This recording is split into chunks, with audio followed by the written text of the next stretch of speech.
I'm Jack Berry, and we're here on the 17th hole of the Monument. And this is the hole dedicated to Chuck Kocsis. Chuck picked this as his favorite on the Monument course, and it's very fitting that the Michigan Amateur is being played in Boyne country this year, up at the Boyne Heather course at the Highlands, and Chuck won the amateur 6 times. No one has come close. Glenn Johnson won 5 of them, but Chuck won 6. We did an extensive interview with Chuck a couple of years ago, and I think that you'll find it kind of interesting. He was one of the all-time greats, probably the greatest player ever to come from Michigan. I remember Chuck at Birmingham Country Club in the later days, your later days, of the Michigan Medal Play Championship, and everything, you were fairways and greens, and it seemed that was the hallmark of your career. And tell us a little bit about what kind of clubs you used, because you were short. You weren't the longest hitter out there. No, I wasn't. I kind of fell in love with the Bobby Jones irons when they built those, and was it 31 or 32, I've forgotten.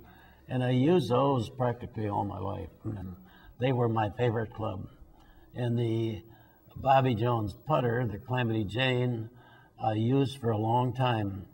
I played at Augusta one year, and I had lunch with Bob Jones, and I said to him, "Mr. Jones, would you do me a favor?"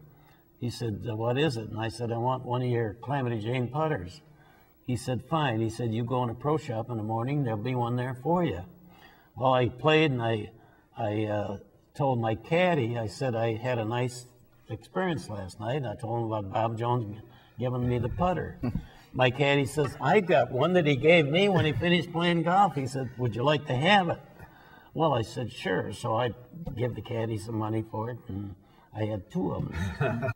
You mentioned that like in 1952 when you were low amateur and you left the course before realizing, heard it on the radio that you had been the low amateur, and you got a nice note from Bob Jones after. My wife was in the hospital at the time, and our youngest girl was born at that time, and I wanted to get home. I had my oldest son with me then. He was about 8 years old, and I had another fellow from Upper Peninsula, Don Patrick, that I used to go hunting with.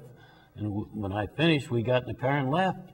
I had no idea we were going to win the tournament, or I was going to be low amateur.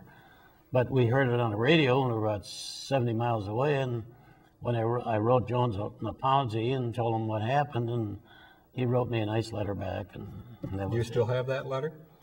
I don't know. I might have it, but I want to tell you, my place is a mess. I think it's there, but I have a hard time. People have told me that you have every scorecard of every round you've ever played. Not every one. Many. Now, you won tournaments as a caddy, as a kid in high school and college, as a regular amateur, and as a senior amateur. You had some terrific victories over in Scotland. Well, going to Scotland for the international senior tournament was kind of a thrill to me, because I hadn't been back to Scotland since '38, and this is now, it's 1970, I think 71, and I was invited to that international seniors amateur, and they played it at Glen Eagles, and I went over there alone at that time, and I shot 67, 68, 67, 69. I won the tournament by 21 shots. Is that you with the same ball? Well, was it one of those you used the same ball the whole time? Sometimes I did. Another tournament, one of the later tournaments, I won it 4 times. I went over there 4 times. How much has it changed from your beginnings? Well, of course, there's no question about the equipment has changed a great deal. I'm not saying it's that much better. It's much more uniform. There's no question about it. And I think that the big change, in spite of everything you hear, are the players. The fellows are bigger, stronger, and they work at it harder. They exercise and everything else. The tour has a exercise coach, you know, and I think that's the big thing. But you see so many kids today, little guys, can hit it a long ways. And I'll never get over that fellow shooting 28 at Oakland Hills in the first night.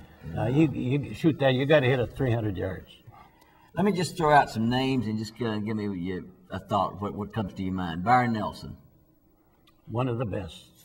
And not only that, one of the best, maybe the best, because he quit when he was 30 years old, you know.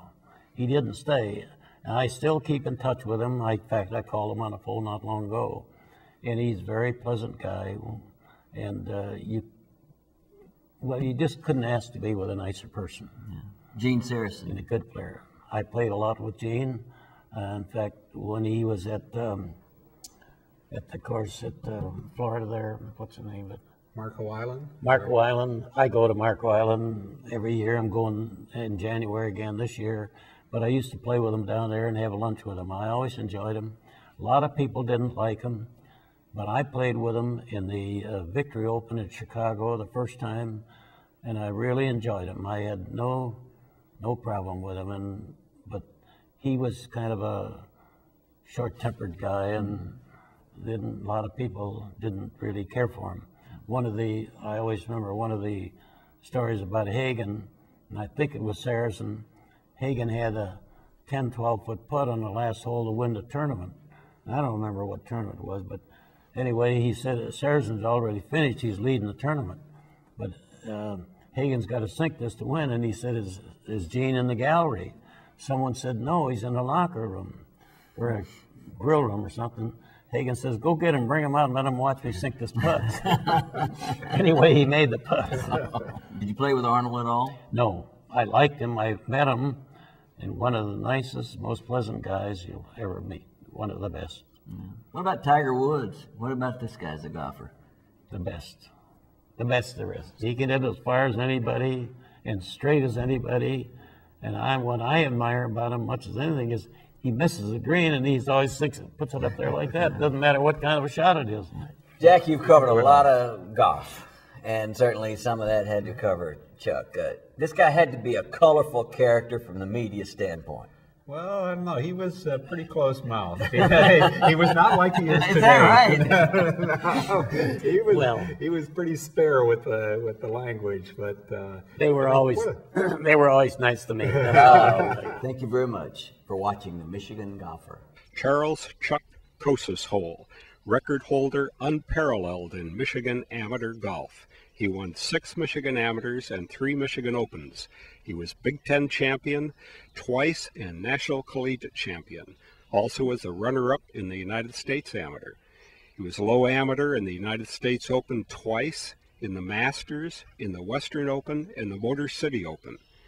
Kocsis was 3-time international seniors champion at Gleneagle, Scotland. One of those, he played all 72 holes with the same ball.